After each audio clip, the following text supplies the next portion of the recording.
வசனத்தை ஏன் நாம் தியானிக்க வேண்டும், அப்படியே ஏன் வாசிக்க வேண்டும்? ஏனென்றால் தேவன் உலகத்தை உண்டாக்கினார்.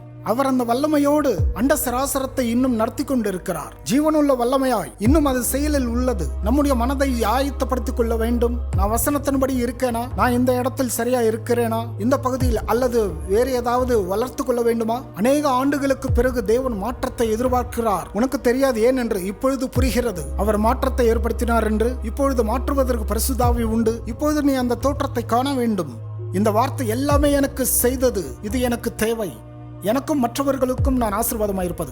பொதுவாக மற்றவர்கள் ஆசீர்வாதத்தை யார் யோசிப்பது? நீங்கள் வசனம் உபயோகிக்கும் போது உங்கள் பாத்திரம் நிரம்ப வழியும் என்று சொல்கிறேன். அதிலிருந்து ஜனங்கள் முண்டு எடுப்பார்கள். பாத்திரம் என்கிற நீ கிணறாய் மாறுவாய், பிறகு ஒரு நதியாய் மாறுவாய். இவ்விதமாக தான் ஒரு அறையில் விளக்கை போல் நீ மாறுவாய். பட்டணத்தின் விளக்காய், மாநிலத்தின் தேசத்தின் விளக்காய் நீ மாறுவாய். உலகத்தின் ஒளியாய்.